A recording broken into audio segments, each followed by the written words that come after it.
You know, at some point, I wonder when the mainstream media is going to realize that there is a revolution going on in this country.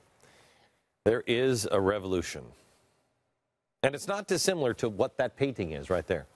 The reporters and the producers on television and the mainstream media, they think the biggest revolt in the last year was a bunch of heavily pierced young adults camping out in urban parks. 6 of them got together and held up a sign. Big news. Lots of coverage, most of it inaccurate coverage. But in the rest of the country, and believe me, I know, they didn't really care. Why? Because the rest of the country was working on a different kind of revolution, a different kind of movement. You can call it the Tea Party, you call it whatever you want, the revolt of the true conservatives. I call it the Third Great Awakening. But whatever you want to call it, it started in 2009, and it has been ringing up victories, large and small. We won state houses in Virginia and New Jersey. We won the Senate race in Massachusetts, Ted Kennedy's seat. We won control of the House of Representatives. We won several primary elections against the old guard. And this past week, yet another win. A firm victory for Ted Cruz, the Tea Party candidate in the U.S. Senate in Texas. He was opposed by the party machinery, the big bosses of the GOP, yeah. And you know what? We beat them. Just like we beat them in Indiana. Over and over and over again. Beat them in Georgia. They tried to jam a sales tax in Georgia down the throats of the people of Georgia to pay for all the new roads that are going to make us so successful. Voters hated the idea. They voted it down by a huge margin. Now let's get this one straight. The man who sits behind this desk in the real Oval Office now thinks that new roads make us successful. But the state of Georgia voted not to tax themselves to pay for no more new roads. So that means one of two things. Either the voters of the state of Georgia don't want to be wealthy, or the guy who sits in this chair doesn't know what the hell he's talking about. That's not what makes America successful. Now, the media played these items. Another Tea Party victory in Texas, a tax rebellion in Georgia, like they were all unexpected. Whoa, who saw that one coming? But anybody who is watching, really watching, anybody who's paying attention, none of these things were surprising. These events are part of a pattern, part of a trend, part of a revolution, and you're winning. I just wish we had a president who actually walked in this room, sat behind this desk, answered this phone, and said, "Prime Minister of Turkey, why am I talking to you?" I wish we had a president who sat behind this desk, who understood the Constitution, who protected the Constitution, who fought for the ideals and the ideas of the Constitution. But we don't. And I'm not sure when the last time was that we really had one, probably Ronald Reagan. I'm not sure we're ever going to get anybody who passes that test 100% of the time, but we got to do better than we are. We're probably never going to have a Tea Party president, but then again, people didn't think we'd ever have a progressive president either for a while. We're forcing change. That's what we're doing. We're making things happen. Slowly, the Tea Party is rolling back the worst habits of American politics, the worst ideas of a punditocracy. We're insisting on the kinds of things that Washington hasn't treated seriously on many, many, many fronts for many, many, many decades. Limited government and individual liberty. The rights of individuals guaranteed by the Constitution. The limits to power by the state guaranteed by the Constitution. Rights and limits.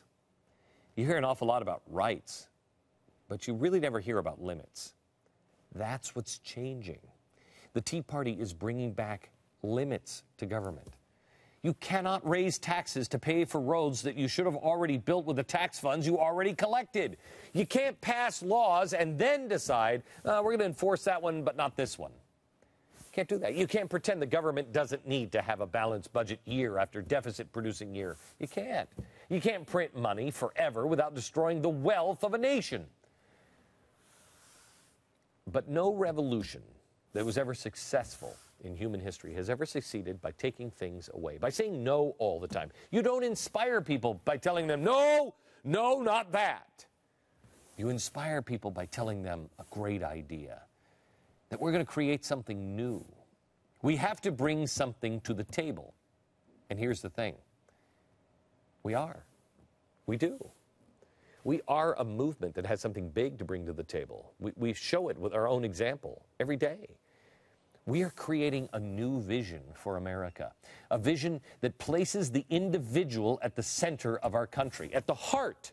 The individual has work to do, and not to be a vassal of the state, not a recipient of state aid from cradle to grave, not somebody whose success in life is made for them by the powers that be. No. Someone who charts their own course, makes their own way, somebody who earns their own living, somebody who supports their own family and children, somebody who feeds the hungry and heals the sick, embraces the lonely and brokenhearted, and builds. That's our revolution. Anybody who joined me last week at Cowboy Stadium heard this message. And you know, that's what I believe. We have to serve. We have to.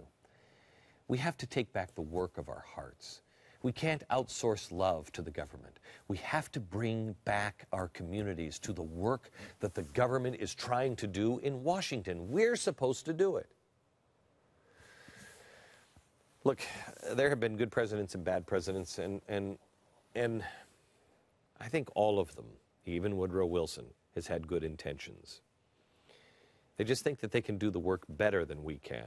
They just think that they can make better investment decisions than investors, better hiring decisions than small business owners, better medical decisions than doctors, better loan decisions than bankers. I get it. They think they're really smart. So why shouldn't they think they care more about our communities than we do? But it is up to us as individuals and as a group to show them that they don't. It's up to us to show them they can't. It's up to us to show them they won't. And we're on our way. We keep sending them messages hoping that they'll see it and change their ways. But that's all right. We'll just keep sending them congressmen and senators committed to restoring the state to its proper role, limited role. We'll keep voting down their tax increases. We'll keep doing it. But our revolution is not just a political one. It's an economic one. It's a cultural one. We can't change the future. We have to restore the past first. When you lose the culture, all the political wins are just temporary. When you lose the culture, you lose your own kids, and we've all seen it. It's not enough to restore Washington. We have to restore honor, courage, and love. And when we do those three things, maybe, I doubt it, but maybe the mainstream media will finally realize what's happening. Of course, I'm betting, I guess, that they'll never get the memo, but that's okay. I'm not watching them anyway. You're not either. Thanks for watching GBTV. May God bless. And may God bless the Republic.